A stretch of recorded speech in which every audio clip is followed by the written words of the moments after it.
최근에 잠깐 관심이 식었던 브랜드가 있죠. 쉐보레인데 트릭스가 올해 상반기를 굉장히 뜨겁게 달궜잖아요. 그런데 상대적으로 하반기에 들어선 잠잠한 분위기입니다. 그래서 근황을 좀 살펴보려고 판매량 데이터를 찾아봤는데 아니 이게 어떻게 된 건가요? 얼마 전까지만 해도 코나보다 잘 팔리던 트릭스가 8월 판매량에서 코나한테 2위 자리를 넘겨줬습니다. 왜 이렇게 된 걸까요? 벌써부터 트릭스의 위기가 시작되고 있는 걸까요? 오늘은 트릭스 판매량이 이렇게 된 이유, 그리고 앞으로 이게 한국 GM에 끼칠 영향까지 쉽고 빠르게 정리해드리겠습니다.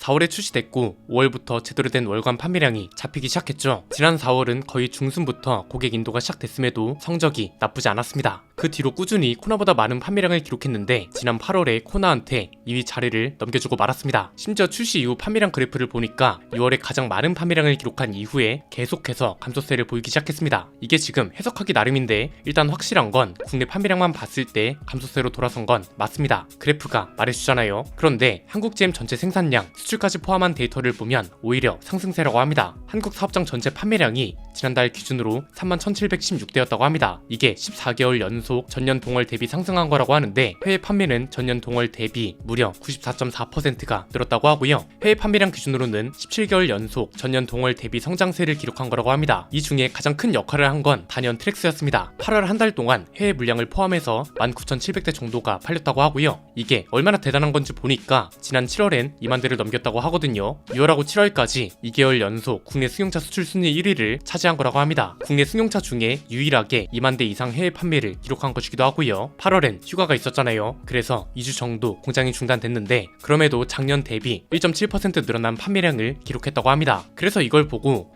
해외 물량이 늘어서 국내 판매량이 줄었구나 이렇게 생각할 수도 있는데 꼭 그렇지만도 않습니다. 왜냐면 이 논리가 성립되려면 해외 판매량이 늘어나는 만큼 국내 판매량은 줄어야 하잖아요. 그런데 데이터를 보면 그렇지 않습니다. 이게 4월부터 6월까지 내수와 수출 판매량을 나타낸 자료인데요. 5월 대비 6월 수출 물량이 크게 늘었잖아요. 그런데 내수 판매량도 같이 늘었습니다. 이 소리는 수출 물량이 크게 늘었다고 해서 내수 판매량이 크게 줄어들 이유가 없다는 거죠. 공장 파이가 어느 정도 여유롭다는 소리인데 이렇게 되면 아쉬울 수밖에 없는 겁니다. 코나보다 계속 잘 팔리던 차가 순위에서 밀려나고 순위가 밀려났다는 건 수요 감소 움직임이 포착되고 있다는 거고, 실제로 9월에도 수요가 감소해서 순위에서 계속해서 밀려난다면 이건 위기의 시작이 되는 거란 말이죠. 기존엔 트릭스가 셀토스를 따라잡아야 한다는 소리가 나왔다가 이제는 코나부터 잡아야 한다는 신세가 돼버린 거잖아요. 왜 이렇게 된 걸까요? 정리해보면 이렇습니다. 크게 세 가지입니다. 첫 번째는 국내 판매량이 감소세를 보이고 있는 건 당연히 아쉽게 생각해야 한다는 겁니다. 최근에 자주 언급드리고 있는 게 르세케이지의 신차 효과죠. 현대기아차처럼 신차가 자주 있는 게 아닌 이상 신차 효과를 6개월 이상 끌고 가는 건 굉장히 어렵다고 말씀드렸잖아요. 이건 단순히 특정 모델의 풀체인지, 페이스리프트 이런 것만 해당되는 게 아닙니다. 예컨대 이번 달에는 우리 회사에서 소형 SUV를 출시했어요. 그리고 6개월 뒤에는 대형 SUV를 출시합니다. 이건 대형 SUV가 소형 SUV의 신차 효과를 끌고 가는 수단이 되는 겁니다. 왜?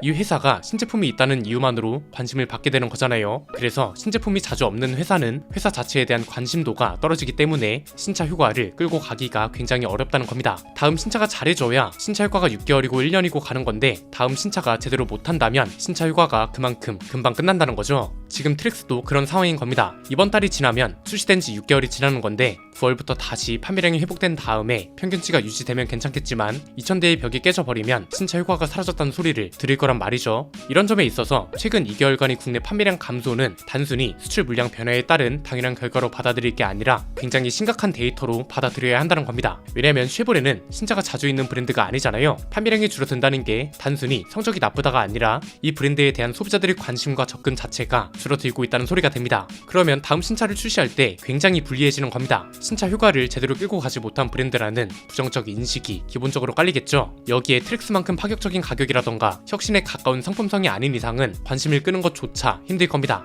두 번째는 이런 점에서 트레일블레이저의 역할이 너무나도 아쉽다는 겁니다. 사실 트릭스의 신차 효과는 트레일블레이저가 견인 역할을 해줬어야 합니다. 트레일블레이저가 페이스리프트 이후에 많은 관심을 받고 판매량도 잘 나와주면서 트릭스 판매량도 같이 견인을 해줬어야 하는데 이걸 지금 못하고 있다는 겁니다. 7월에 출시된 이후로 700대의 벽을 못 깨고 있습니다. 조건도 굉장히 좋은 차잖아요. 가장 큰 문제였던 실내 디자인을 풀체인지 수준으로 바꿨고 트릭스가 쉐보레 브랜드에 대한 관심을 아주 많이 끌어올려놨습니다. 그런데 결국 신차 효과를 제대로 못 보고 있습니다. 가장 큰 이유가 가격 상승 그리고 그래도 가격이 상승한 것에 비해 구성은 더 안 좋아졌다는 평가도 있는 거겠죠. 기존에는 있던 기능이나 옵션 같은 게 빠지면서 가격은 올라버리니 소비자들 입장에선 뭐지 싶은 거죠. 물론 트레일블레이저가 이렇게 나올 수밖에 없었던 이유도 명확합니다. 일종의 외국계 기업이 한계라고 보면 되는데요. 한국 GM 관계자들을 통해서도 들을 수 있는 얘기지만 트랙스와는 상황이 너무 다를 때 나온 차이입니다. 트레일블레이저가 나올 때까지만 해도 회사가 굉장히 힘들었습니다. 한국 시장에서 차가 잘 팔리는 것도 아니고 그렇다고 공장 실적이 좋은 상황도 아니었단 말이죠. 이렇게 되면 한국 시장은 밀리는 겁니다. 가격이랑 기본 사양, 옵션 이런 걸 출시 전에 회사에서 결정을 할 겁니다. 회사는 당연히 잘 나가는 시장을 우선순위로 둡니다. 트레일블레이저는 한국 시장이 우선순위가 아닐 때 가격과 옵션 같은 게 정해진 차고 이게 페이스리프트 때도 영향을 준다는 겁니다. 트랙스는 그렇지 않죠. 작년 한국 GM의 실적만 봐도 알 수 있듯 수출 기술에서의 역할을 너무나도 잘 해줬습니다. 이러니까 한국이 굉장히 중요한 시장으로 격상하면서 트레일블레이저보다 트랙스의 옵션이나 가격을 책정할 때 한국 시장이 우위에 있게 됐다는 거죠. 그래서 트레일블레이저랑 트랙스의 결과나 분위기가 굉장히 다르게 나왔다는 거고 이건 사실 우리가 어떻게 할 수 없는 부분이기도 하죠. 문제는 이 소리는 결국 올해도 한국 시장 성적이 좋아야 다음 신차들이 출시될 때 한국 시장 중심의 상품성을 갖출 수 있다는 겁니다. 그래서 트랙스 때의 좋은 분위기가 그 다음 신차들에도 영향을 끼치고 한국 GM의 판매량과 점유율 상승으로 이어져야 하는데 세 번째는 내년까지 한국 GM이 신차 효과를 끌고 갈 수 있을지가 의문이란 겁니다. 일단 올해 출시될 신차는 끝났습니다. 트레일블레이저가 트랙스 때 생긴 좋은 분위기를 이어갔어야 하는데 결과적으로 실패했습니다. 그러면 내년까지 사실상 트랙스 하나로 신차 효과와 긍정적인 여론을 만들어 가야 한다는 건데 이게 그리 쉽지는 않을 거란 겁니다. KGM처럼 미러링 업데이트 같은 긍정적인 이슈를 만들 수도 없는 상황이고 신차가 없는 이상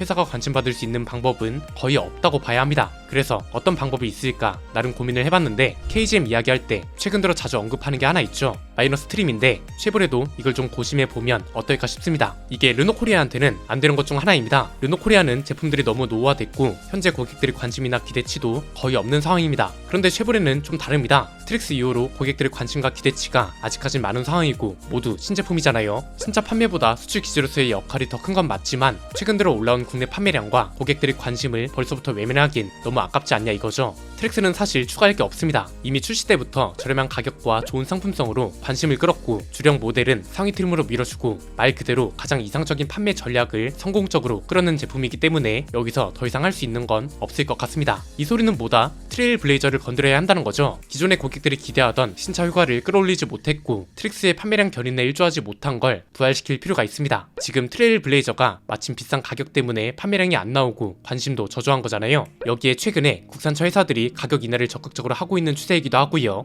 약간 쉐보레가 그린 큰 그림인 것처럼 트레일블레이저도 조만간 마이너스 트림을 추가하던가 전체적인 평균 가격을 인하하는 게 어떨까 싶은 겁니다. 아무리 트랙스 위급 개념이라도 그렇지 시작 가격이 너무하잖아요. 지금 소형 SUV 시장에서 가장 잘 팔리고 있는 셀토스 가솔린 터보 모델 시작 가격이 2,186만원입니다. 그렇게 비싸다고 말이 많았던 코나도 가솔린 터보 모델 시작 가격이 2,556만원이고요. 그런데 트레일블레이저는 시작 가격이 2,699만원입니다. 동급 모델들 중에 가장 비쌉니다. 이 비싼 가격을 계속해서 유지한다면 가격 책정이 판매량 실패로 이어진 비운의 차로 남을 겁니다. 그런데 시작 가격을 비롯해서 평균 가격을 제대로 낮춰버리면 충분히 다시 일어설 수 있다고 봅니다. 가격을 인하했다는 긍정적인 여론이 판매량 상승으로 이어지고 판매량 상승에 따라 실적이 좋은 브랜드로 인식되면서 자연스럽게 쉐보레에 대한 관심이 올라오고 이게 고객들의 접근으로 이어지면서 트레일블레이저하고 트랙스의 판매량 상승으로 이어지는 거죠. 이거 말고는 답이 없지 않을까요? 시승 행사 때 차를 타봤을 때도 정말 괜찮았거든요. 트랙스랑은 또 다른 매력이 충분히 있는 차인데 가격 때문에 판매량을 못 잡기엔 너무 아깝지 않나요? 그리고 이게 트랙스까지 영향을 준다면 너무 억울하지 않겠냐 이거죠. 다음 신차 출시까지 시간이 너무 많이 남아서 이런 파격적인 전략이 한 번쯤은 나와줘야 하지 않나 싶습니다.